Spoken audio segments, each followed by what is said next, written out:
الحمد لله نحمده ونستعينه ونستغفره ونعوذ بالله من شرور أنفسنا ومن سيئات أعمالنا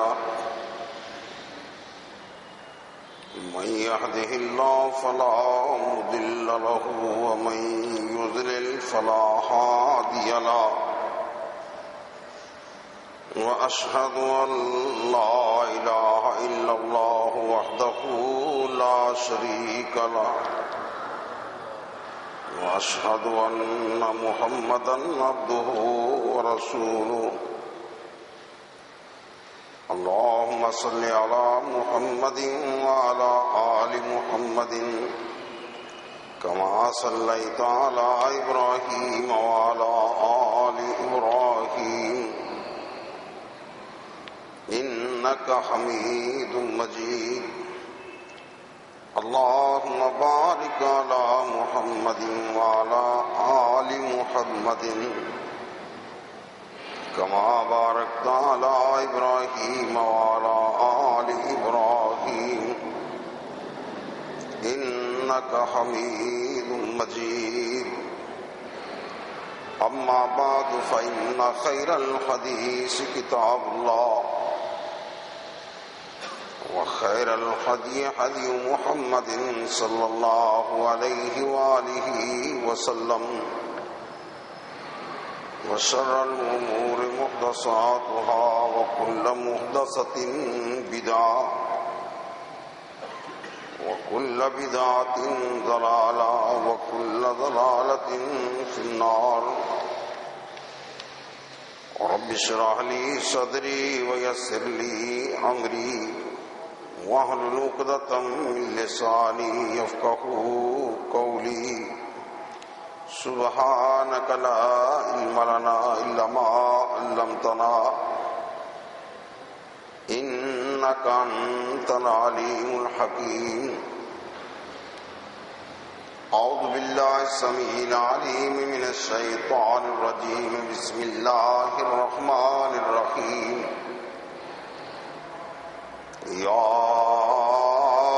أيها الناس اعبدوا ربكم الذي خلقكم والذين من قبلكم لعلكم تتقون الذي جعل لكم الأرض فراشا والسماء بناء وأنزل من السماء ماء فأخرج به من الثمرات رزقا لكم فلا تجعلوا لله اندادا وانتم تعلمون. سب تعریفیں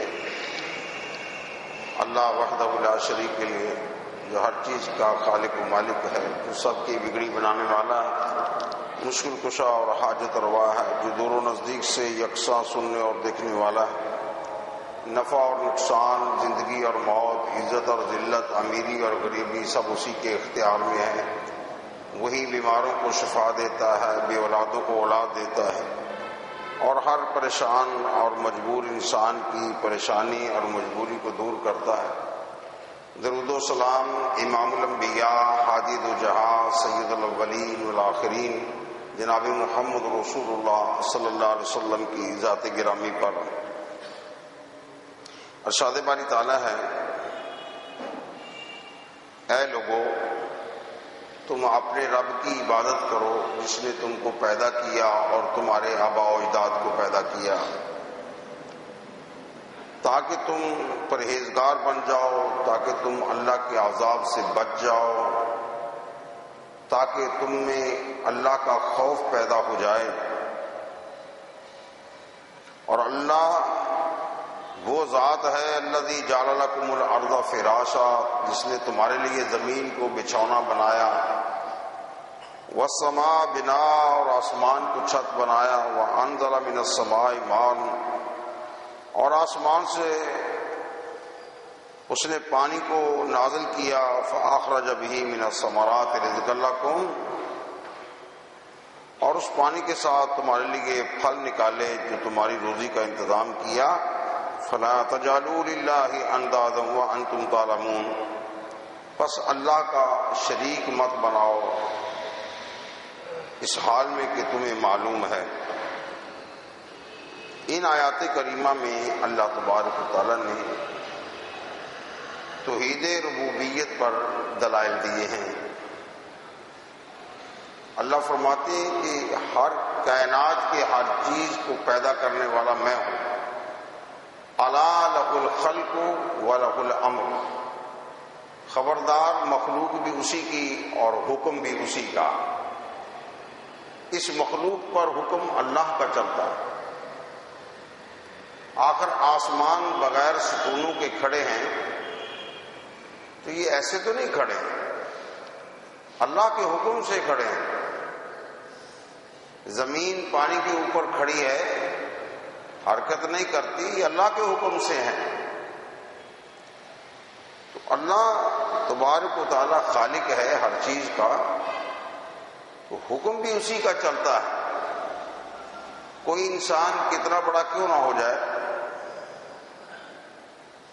یا کوئی ملک کتنی کوئی سپر پاور طاقت کیوں نہ ہو جائے، وہ آسمان اور زمین بنانا تو دور کی بات ہے، اپنے وسائل سے آسمان اور زمین سے باہر نہیں نکل سکتے۔ کسی کو کہا جائے نا کہ یہ چیز بنا، تو بنانی مشکل ہے، فرمایا اس کو توڑ دے تو توڑنی مشکل آسان ہوتی ہے۔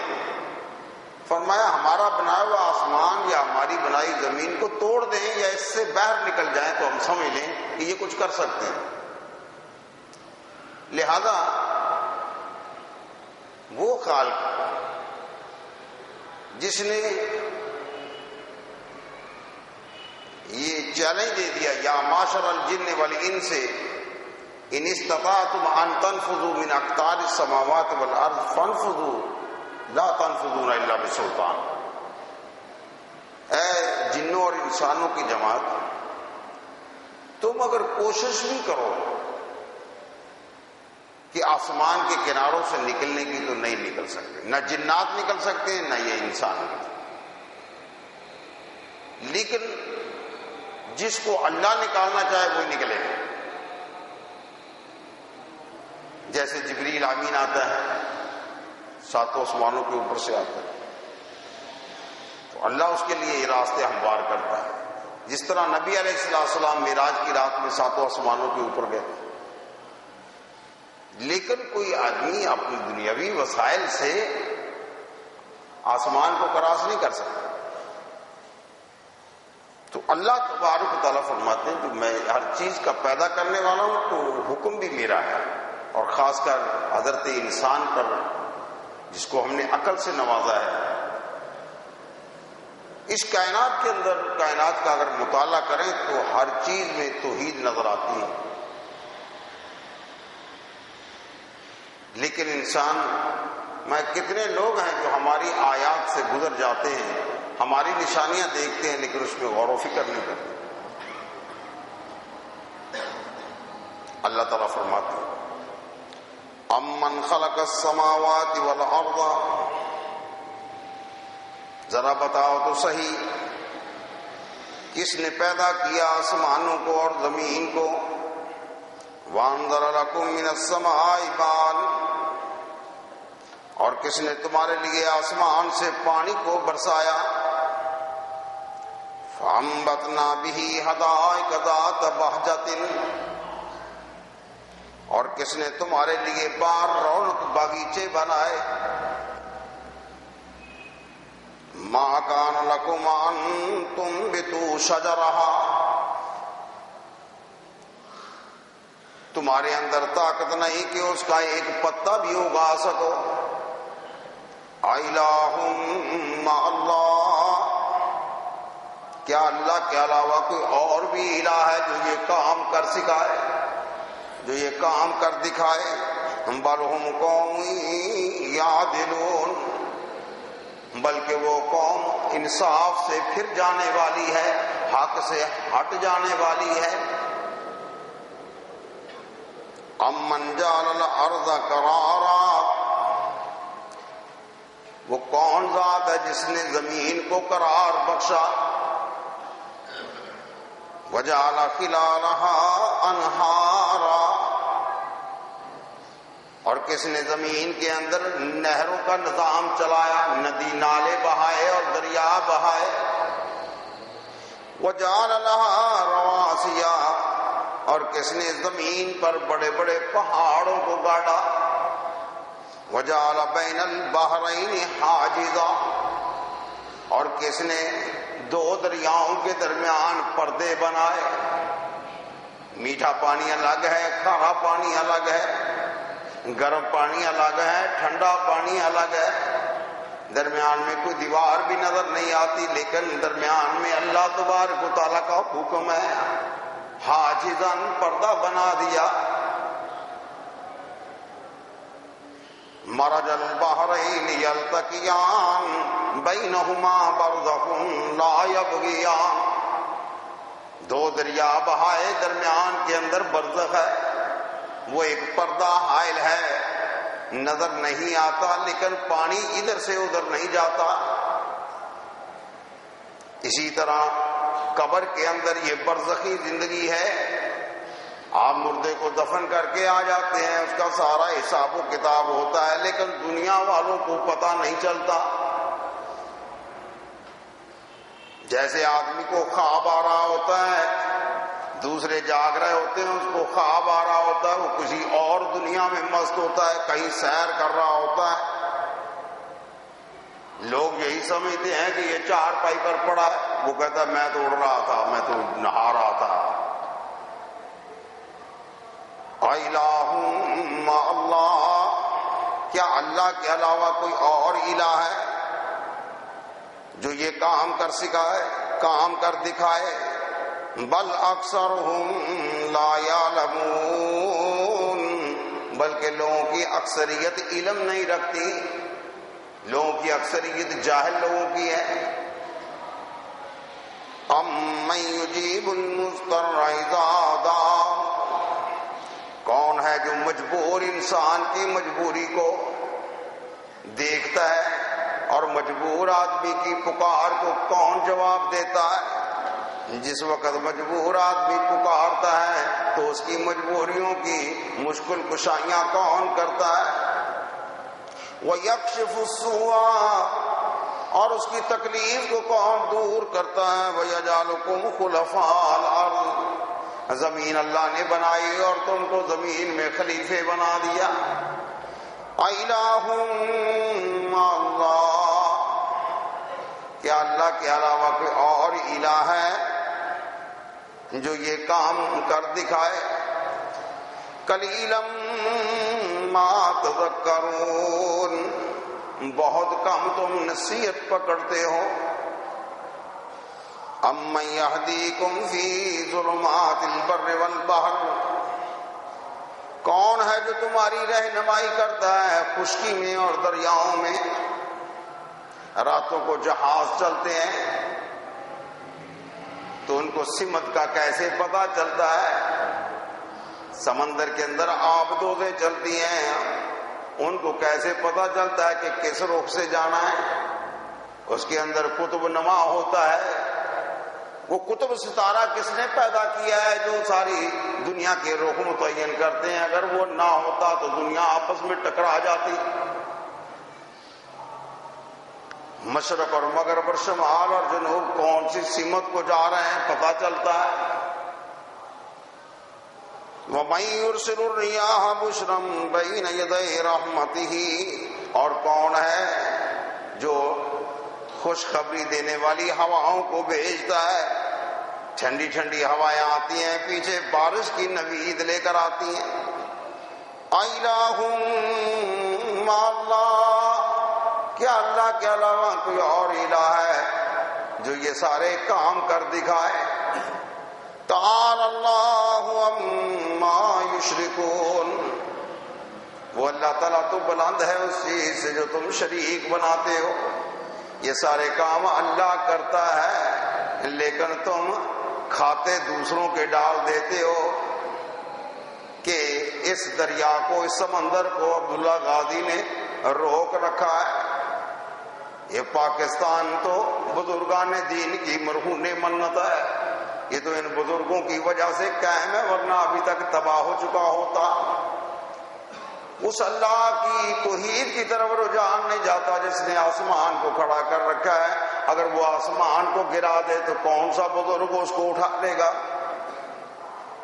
اَمَّن يَبْدَأُ الْخَلْقَ ثُمَّ يُعِيدُهُ، کس نے مخلوق کو پیدا کیا اور کون ہے جو اس کو دوبارہ پھر مرنے کے بعد زندہ کرے گا، دوبارہ پھر لٹائے گا۔ وَمَن يَرْزُقُكُم مِّنَ السَّمَاءِ وَالْأَرْضِ، اور کون ہے جو تم کو رزق دیتا ہے آسمان سے اور زمین سے؟ رزق آسمان سے بھی ملتا ہے اور زمین سے بھی ملتا ہے۔ آسمان سے بنی اسرائیل کے لیے من سلوا اترتا تھا۔ عیسیٰ علیہ السلام کے حواری کہنے لگے، یا عیسیٰ هل يستطيع ربك ان ينزل علينا مائدة من السماء، کیا تیرے رب میں اتنی طاقت ہے کہ وہ آسمان سے دسترخوان نازل فرما دے؟ تكون عيدا لأولنا وآخرنا، جو ہمارے لیے عید کا دن بن جائے۔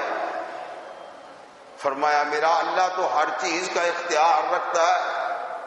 اللہ تعالیٰ نے آسمان سے دسترخوان نازل فرما دیا۔ صالح علیہ السلام سے اس کی قوم کہنے لگی، کیا تیرا رب یہ طاقت رکھتا ہے کہ پہاڑ سے اونٹنی نکال دے؟ فرمایا میرا اللہ تو طاقت رکھتا ہے، لیکن تم نے اگر اونٹنی کے ساتھ زیادتی کی تو اللہ کا عذاب آ لے گا۔ بولا تم پہلے اونٹنی نکال کر دکھاؤ۔ اے اللہ یہ تو پہاڑ سے اونٹنی نکلنے کا مطالبہ کرتے ہیں۔ اللہ تبارک و تعالیٰ نے سب کے سامنے پہاڑ سے اونٹنی نکال دی۔ پھر ایک کم بخت کھڑا ہوا، اس نے اس کی ٹانگیں کاٹ دی۔ 3 دن کے بعد قوم تباہ ہو گئی۔ کون ہے جو تم کو رزق دیتا ہے آسمانوں سے اور زمین سے؟ جو تم کو زمین میں رزق ملتا ہے اس کے فیصلے آسمانوں پر ہوتے ہیں۔ بچہ جب ماں کے پیٹ میں ہوتا ہے اس کا رزق لکھ دیا جاتا ہے۔ اِلٰہٌ مع اللہ، کیا اللہ کے علاوہ کوئی اور بھی الہ ہے جو یہ کام کر دکھائے؟ قُلْ هَاتُوا بُرْهَانَكُمْ إِن كُنتُمْ صَادِقِينَ، کہہ دیجئے لاؤ پھر کوئی دلیل اگر تمہارے پاس ہے، اگر تم سچے ہو۔ قُلْ کہہ دیجئے لا يعلم من في السماوات والارض الغیب الا اللہ، اے محمد صلی اللہ علیہ وسلم فرما دیجئے آسمانوں اور زمین کا غیب سوائے اللہ کے کوئی نہیں جانتا۔ اللہ کس کو کہہ رہے ہیں؟ محمد صلی اللہ علیہ وسلم کو کہہ رہے ہیں۔ آپ اعلان کریں کیا کہ اللہ کے سوا آسمانوں اور زمین کا غیب کوئی نہیں جانتا۔ تو پیغمبر اعلان کرتے ہیں کہ اللہ کے علاوہ کوئی بھی مخلوق میں سے آسمانوں اور زمین کا غیب کوئی نہیں جانتا۔ مولوی اٹھ کھڑے ہو، نہیں جی اللہ کا رسول جانتا ہے۔ وہ اللہ کا رسول تو خود اعلان فرما رہا ہے کہ اللہ کے علاوہ کوئی آسمانوں اور زمین کا غیب نہیں جانتا۔ وَعِندَهُ مَفَاتِيحُ الْغَيْبِ لَا يَعْلَمُهَا إِلَّا هُوَ، اس کے پاس تو ساری غیب کی چابیاں ہیں، اس کو کوئی نہیں جانتا سوائے اس اللہ کے۔ حضرت عائشہ رضی اللہ تعالیٰ عنہ فرماتی ہیں یہ 5 چیزیں ایسی ہیں اگر کوئی دعویٰ کرے کہ اللہ کے علاوہ کوئی اور جانتا ہے تو اس نے اللہ پر بہت بڑا طوفان باندھا۔ عندہ علم الساعہ، قیامت کا علم اسی کے پاس ہے۔ یہ تو پتہ ہے کہ قیامت جمعے والے دن آنی ہے، لیکن وہ کون سے جمعے کو آنی ہے یہ اللہ جانتا ہے۔ وَيُنَزِّلُ الْغَيْثَ، بارش اللہ برساتا ہے، اللہ کے علاوہ کوئی بارش برسا نہیں سکتا۔ بعض لوگ اس کا ترجمہ کرتے ہیں کہ بارش کب ہونی ہے، یہ ترجمہ ہی نہیں ہے۔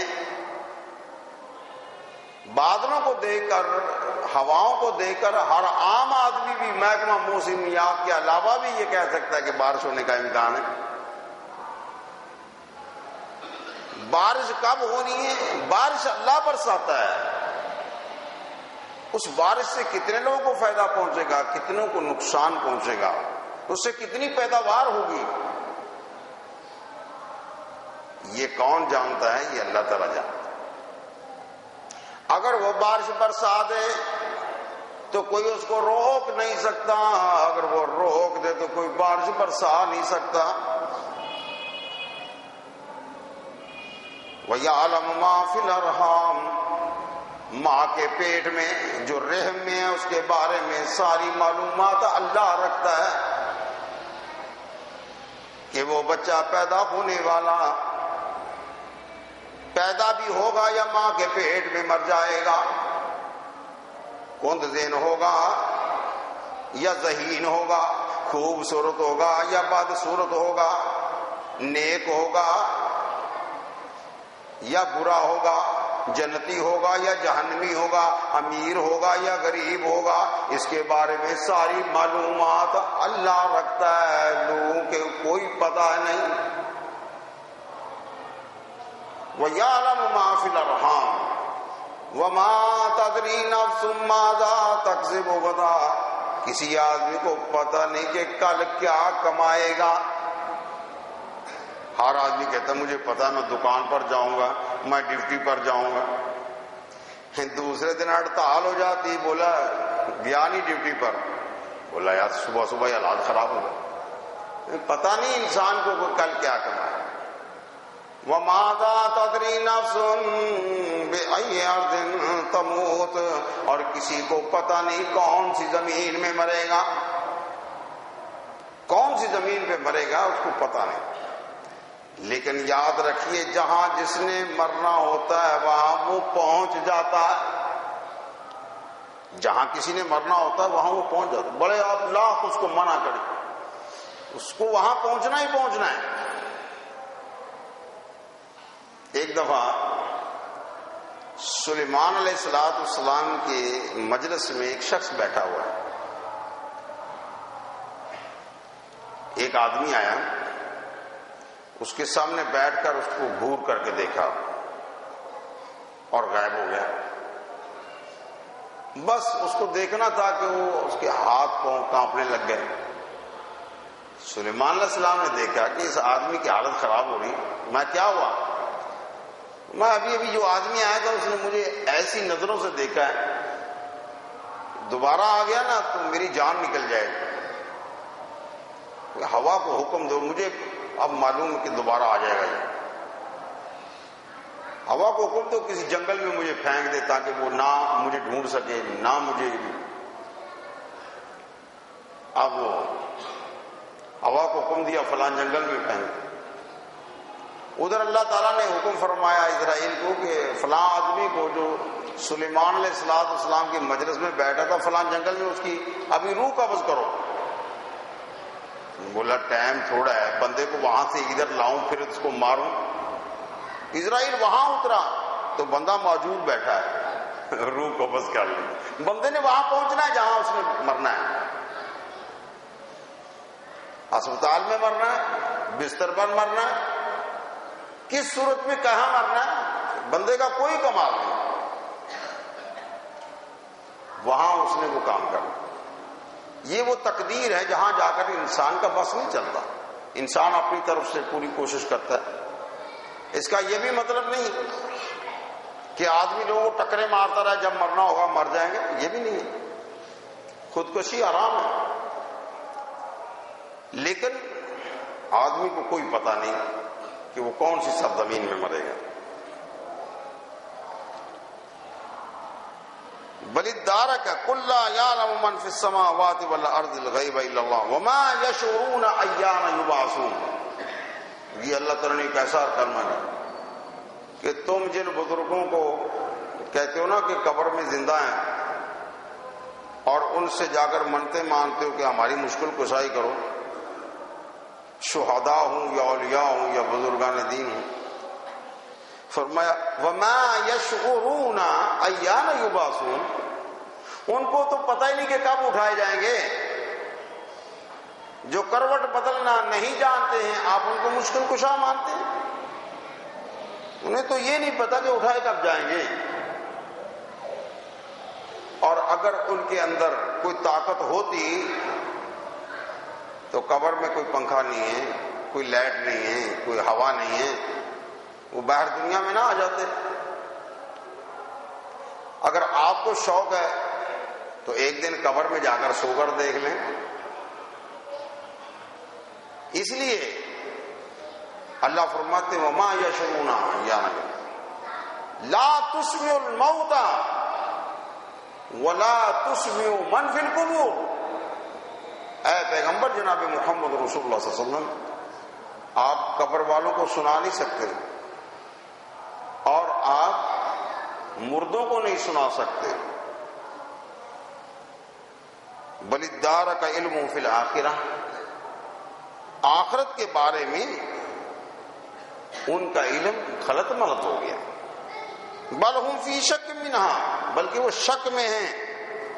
بل ہم منہا عمون، بلکہ وہ اندھے ہو چکے ہیں۔ وقال الذین کفروا، کافروں نے کہا اذا كنا ترابا وآباؤنا، جب ہم مٹی ہو جائیں گے اور ہمارے آباء و اجداد جو مٹی ہو چکے ہیں، اِنَّا لَمُخْرَجُونَ، کیا ہم دوبارہ نکالے جائیں گے؟ مٹی سے دوبارہ اٹھیں گے؟ ہاں، اللہ تبارک تعالیٰ کتنی مثالیں بیان فرماتے ہیں۔ یہ مٹی تو ہوتی ہے، یہ مٹی ہوتی ہے جہاں فصل اگتی ہے تمہارے سامنے، فصل پوری ہوتی ہے، پھر وہ کٹ جاتی ہے، پھر اس کا نام و نشان ختم ہو جاتا ہے، پھر دوسری فصل آتی ہے۔ اسی طرح انسانوں کی بھی فصلیں ہیں، پیدا ہوتا ہے، جوان ہوتا ہے، بوڑھا ہوتا ہے، پھر مر جاتا ہے، پھر زمین میں چلا جاتا ہے، پھر دوسرا آتا ہے، پھر اس طرح یہ کتنی فصلیں کٹ گئی، تمہارے آباء و اجداد کہاں چلے گئے؟ پھر فصلیں آ رہی ہیں۔ تو جو اللہ تبارک تعالیٰ نئی فصل پیدا کرتا ہے اور پہلی کو لے جاتا ہے، تو اب جتنی فصلیں زمین میں چلی گئی ان کو دوبارہ نہیں نکال سکتا۔ کس طرح یہ بنجر زمین کو جب پانی ملتا ہے تو کھیتیاں اگاتی، اور روزانہ اللہ تبارک و تعالیٰ تمہیں موت کے اس پروسیجر سے گزارتا ہے۔ جب آدمی سو جاتا ہے تو اس کو نہیں پتا ہوتا پھر وہ کہاں ہے۔ اگر سوتے ہوئے بھی سارا کچھ اس کو معلوم ہو تو پھر تو نیند ہی نہیں ہے، اس کی تھکاوٹ ہی ختم نہیں ہوگی۔ جن کو لوگوں کو نیند نہیں آتی ان سے آپ پوچھیں، وہ کتنے پریشان ہیں، نیند کی گولیاں کھا کر سوتے ہیں، نیند نہیں آتی، سر بھاری ہو جاتا ہے۔ نیند کا آنا بھی رحمت ہے، لیکن نیند کی جو دعا ہے نا، آپ اس پر کبھی غور کریں۔ اللہم باسمک اموت واحیا، اللہ میں تیرے نام سے مر رہا ہوں اور تیرے نام سے زندہ ہوں گا۔ کیا مطلب ہے؟ یہ کیوں نہیں کہا تیرے نام سے سو رہا ہوں، تیرے نام سے اٹھوں گا؟ دعا کے الفاظ کیا ہیں؟ اللہم باسمک اموت واحیا، اللہ میں تیرے نام سے مر رہا ہوں اور تیرے نام سے زندہ ہوں گا۔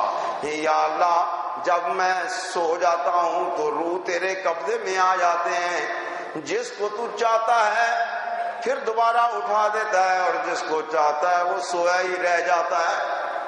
کتنے لوگ ایسے ہیں، صبح انہوں نے اٹھا، اٹھو بھائی ناشتہ کرو، اس کو ہلایا جلایا، وہ اٹھ ہی نہیں رہا، بولا کیا دیکھا؟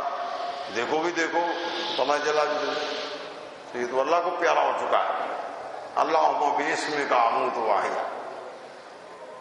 صبح جب اٹھ گیا تو پھر کیا کہتا ہے؟ الحمدللہ الذی احیانا بعد ما اماتنا والیہ النشور۔ اس رب کی تعریف ہے، اس اللہ کی تعریف ہے جس نے ہمیں مرنے کے بعد دوبارہ اٹھا دیا اور اسی کی طرف اٹھ کر جانا ہے۔ جب روزانہ اللہ تبارک و تجرباتی طور پر تمہیں اس چیز سے نکالتا ہے، پھر بھی تمہیں اس بات پر شک ہے کہ مرنے کے بعد کیسے اٹھایا جائے۔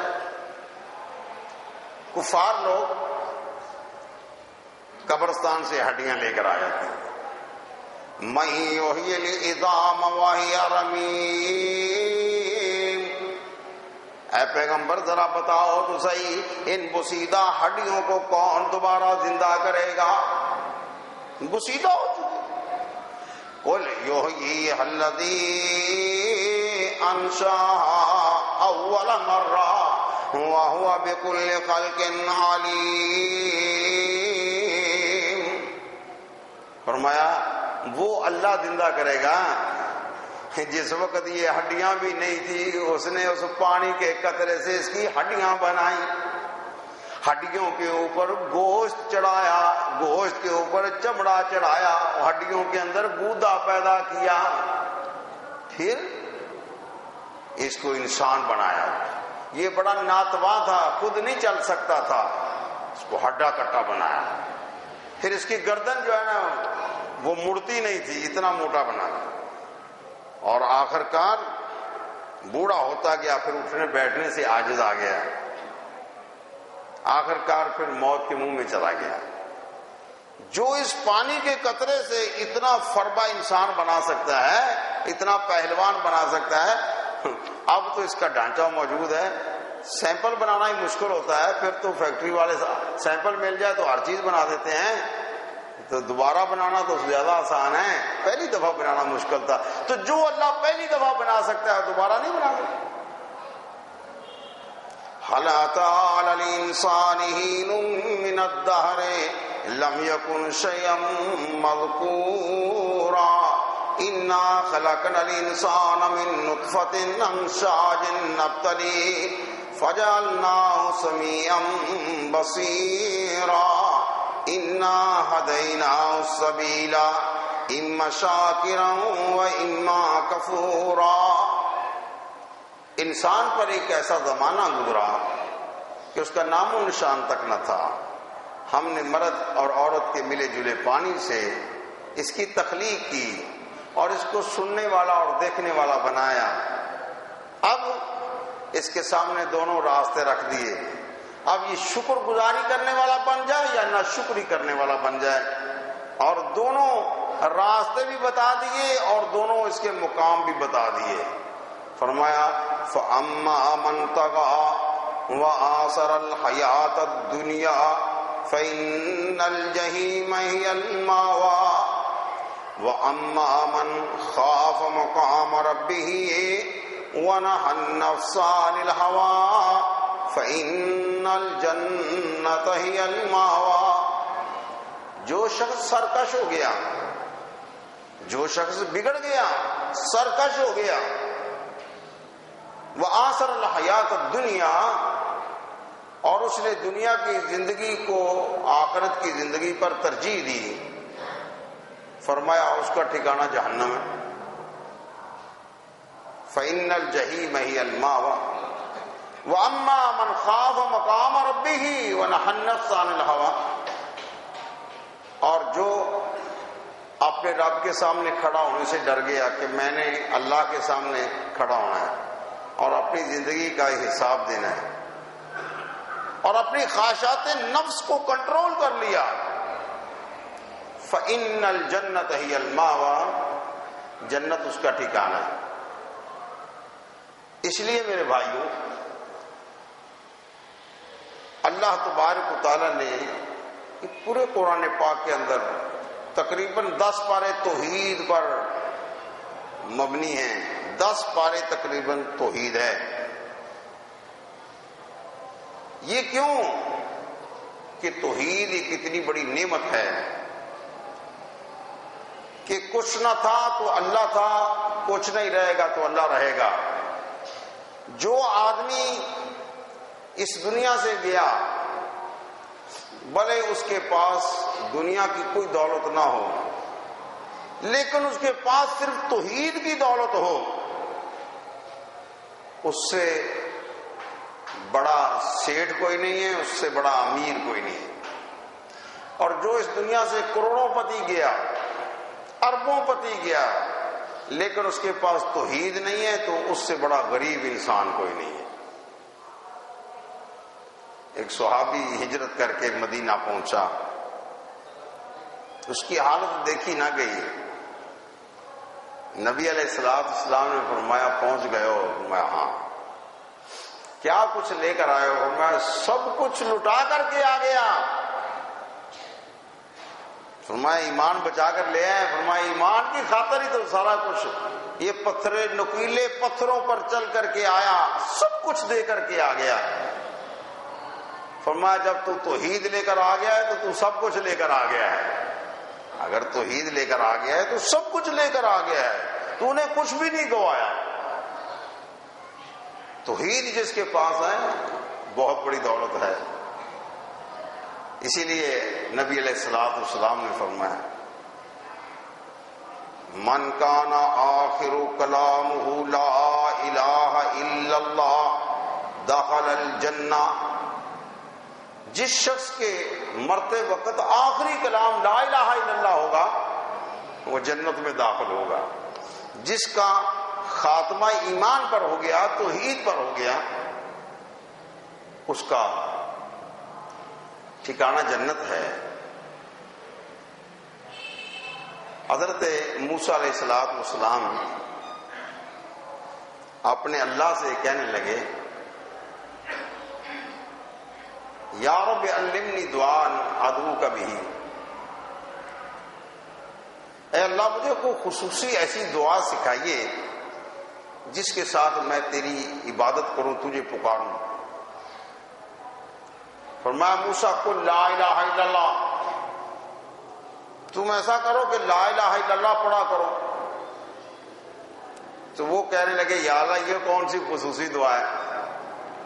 یہ تو کل عبادک یقولون لا الہ الا اللہ، لا الہ الا اللہ کا تو سارے لوگ ہی ورد کرتے ہیں، میں نے تو آپ سے کوئی خصوصی دعا کی درخواست کی۔ میں موسیٰ تمہیں پتہ ہے لو ان السماوات السبع وعامرہن، اگر ساتوں آسمان اور جو ساتوں آسمانوں کے اندر رہنے والی مخلوقات اور ساتوں زمینیں اور جو کچھ اس میں رہنے والی مخلوقات ہے فی کفت، ایک پلڑے میں ڈال دیا جائے، وہ کلمۃ لا الہ الا اللہ فی کفت مالت میں، کلمہ لا الہ الا اللہ دوسرے پلڑے میں ڈال دیا جائے تو جس پلڑے میں کلمہ لا الہ الا اللہ ہوگا وہ پلڑا جھک جائے گا اور دوسرے اوپر اٹھے۔ آسمانوں اور زمینوں پر بھاری ہے یہ کلمہ لا الہ الا اللہ۔ نبی علیہ السلام نے آنے والے آدمی سے یہی کہتے تھے بھائی جو کلمہ میں نے اپنے چچا پر پیش کیا تھا وہ کلمہ پڑھ لو، تمہاری کامیابی یقینی ہے۔ میرے چچا نے کلمہ نہیں پڑھا، میری اس نے بڑی خدمت کی، مجھے بڑا غم ہے اپنے چچا کی، اس طرح فوت ہو جانے کا۔ اور پھر فرمایا بھی میرے چچا کو سب سے ہلکا عذاب ہوگا، اس کی جوتی آگ کی ہوگی اور سر اس طرح ابلے گا جس طرح ہنڈیا میں پانی ابلتا ہے، اور اگر وہ کلمہ پڑھ لیتے بس وہ اس عذاب سے چھوٹ جاتے۔ یہ کلمہ ایسی چیز ہے، یہ کلمہ ایسی چیز ہے۔ اس لیے میرے بھائی کلمہ ہے کیا؟ لا الہ الا اللہ تو سارے پڑھتے ہیں اور ٹھٹھے بھی سارے جا رہے ہیں، لا الہ الا اللہ بھی پڑھ رہے ہیں تو کہتے ہیں جی وہ بو علی کلندر بھی تھا اور تو شہباز کلندر بھی ہے، شہباز کرے پرواز تو جانے راز دلاں دے، یہ عقیدہ بھی رکھتے ہیں۔ یہ کون سا کلمہ ہے؟ لا الہ الا اللہ کہ اللہ کے علاوہ کوئی الہ نہیں، کوئی مشکل کشا نہیں، کوئی حاجت روا نہیں، کوئی بگڑی بنانے والا نہیں، کوئی اولاد دینے والا نہیں، کوئی شفا دینے والا نہیں۔ اگر جھولی بھرنے والے کوئی ذات ہے تو وہ اللہ کی ذات ہے، امید اسی سے کی جائے، اسی پر توکل کیا جائے، اسی پر بھروسہ کیا جائے، اسی کے آگے جھکا جائے، اسی سے محبت کی جائے اور اسی سے ڈرا جائے، وہ اللہ کی ذات ہے۔ اس کا نام لا الہ الا اللہ ہے کہ اللہ کے علاوہ اس کائنات میں کوئی نہیں جس کی عبادت کی جائے، اور اس کے بعد محمد رسول اللہ. کیونکہ یہود و نصارہ اگر آج لا الہ الا اللہ پڑھیں نبی علیہ السلام کے آنے کے بعد اور کہیں موسیٰ کلیم اللہ، عیسیٰ روح اللہ، پھر بھی وہ بخشے نہیں جائیں گے، کیونکہ محمد رسول اللہ وسلم کے آنے کے بعد سب پر واجب ہے کہ لا الہ الا اللہ محمد رسول اللہ کہیں. محمد رسول اللہ صلی اللہ علیہ وسلم کا معنی کیا ہے؟ ہم اللہ کو معبود جانتے ہیں اور محمد رسول اللہ صلی اللہ علیہ وسلم کو ہم نمونہ مانتے ہیں کہ آپ کی ساری زندگی ہمارے لیے نمونہ ہے. جس طرح محمد رسول صلی اللہ علیہ وسلم نے حکم فرمایا، جس طرح آپ نے کر کے دکھایا، اسی طرح کرنا، یعنی پیغمبر کی اتباع، یہ رسول اللہ صلی اللہ علیہ وسلم کو ماننا ہے. لیکن اب ہم دیکھتے ہیں کہ جہاں کہیں بات آتی ہے رسول اللہ صلی اللہ علیہ وسلم کی اتباع کی، تو ساری زندگی کوئی آدمی جو ہاتھ نیچے رکھتا ہے وہ ہاتھ سینے پر نہیں رکھتا. کیوں نہیں رکھتا بھائی؟ کہ اللہ کے رسول صلی اللہ علیہ وسلم نے سینے پر ہاتھ باندھے، یہ صحیح حدیث ہے. اب وہ کہتا ہے جی میرے امام نے نیچے ہاتھ باندھے ہیں، میں اس لیے نیچے باندھوں گا. اب ہم اس کو کہتے ہیں کہ بھئی اس میں جھگڑنے کی کوئی بات نہیں. تو نے کلمہ محمد رسول اللہ صلی اللہ علیہ وسلم کا پڑھا ہے یا اپنے امام کا پڑھا ہے؟ وہ کہتا جی کلمہ محمد رسول صلی اللہ علیہ وسلم کا پڑھا ہے. تو رسول اللہ صلی اللہ علیہ وسلم کی اتباع لازمی ہے یا اپنے امام کی لازمی ہے؟ نبی کی اتباع لازمی ہے یا غیر نبی کی اتباع لازمی ہے؟ نبی کی اتباع لازمی ہے. تو پھر ہاتھ اوپر کر لینا، پھر اس میں مسئلہ کیا ہے؟ اتنی تجھے تکلیف کیوں ہو رہی ہے؟ نبی کی اتباع کرنے میں تمہیں تکلیف کیا ہو رہی ہے؟ رفع الیدین کرنے میں کیوں تکلیف ہو رہی ہے؟ آمین کہنے میں کیوں تکلیف ہو گئی ہے؟ پاؤں کے ساتھ پاؤں ملانے میں کون سی تکلیف ہو گئی ہے؟ جب پیغمبر نے فرمایا پاؤں ملاؤ، پھر تو کیوں نہیں ملا رہا بھائی؟ بس وہ اس کے لوگ قریب ہوں گے تو تھوڑا سا اور سکڑتا ہی جائے گا. بھائی ہوگا کیا؟ فرمایا تم صفے ملا کر کے کھڑے ہو، ورنہ اللہ تمہارے دلوں میں مخالفت ڈال دے گا. تو اللہ نے جب اللہ کے رسول نے حکم فرما دیا کہ بھائی صفے سیدھی کرو، صفوں کو ملاؤ، کندھے سے کندھا ملاؤ، اور نماز کو آرام سے پڑھو، اس کے رکوع سجدے آرام سے کرو. لیکن طریقہ یہ بنا لیا ہے کہ اگر کوئی سنت کے مطابق نماز پڑھے تو چونکہ ہم اپنے آپ کو اہل سنت کہتے ہیں، لہذا ہمیں سنت کی اتباع لازم نہیں ہے کہ نبی علیہ السلام نے اگر ہاتھ سینے پر باندھے تو ہم نے نہیں باندھا. نبی علیہ السلام نے فاتحہ پڑھی ہے اور پڑھنے کا حکم دیا ہے تو ہم نے نہیں پڑھنا. نبی علیہ السلام نے رکوع بالکل سیدھا کیا ہے، ہم نے تھوڑا سا جھکنا ہے، باقی ہاتھ گھٹنوں تک پہنچ جائیں، آدھے کھڑے آدھے ایسے. اور نبی علیہ السلام نے رکوع کے بعد کھڑے رہتے تھے، اطمینان کے ساتھ کھڑے رہتے تھے. جتنا سجدے میں ٹائم لیتے تھے یا رکوع میں لیتے تھے اتنا ہی رکوع کے بعد لیتے تھے. بس یہ رکوع سے کھڑے ہوئے وہ زور سے ٹکر دے ماری زمین، امام نے ابھی سجدے میں نہیں گیا، یہ پہلے ہی چلا گیا. میرے بھائی ایسا نہیں ہے. پھر آپ سجدہ کرتے اور مطمئن ہو کے سجدہ کرتے، 7 ہڈیوں پر سجدہ کرتے، دونوں ہاتھ لگاتے، دونوں پاؤں لگاتے، دونوں گھٹنے لگاتے، اور ناک اور پیشانی بیک وقت لگاتے. ہی یہاں جاتے وقت پیشانی لگا لی، اٹھتے وقت ناک لگا دیا. اور اگر سجدے میں پاڑی گئے تو پیچھے پاؤں اٹھے ہوئے ہیں، وہ 5 ہڈیوں پر سجدہ ہو رہا ہے اور کہہ رہا ہے میں نے نماز پڑھ لی ہے. تو کیسے نماز پڑھ لی؟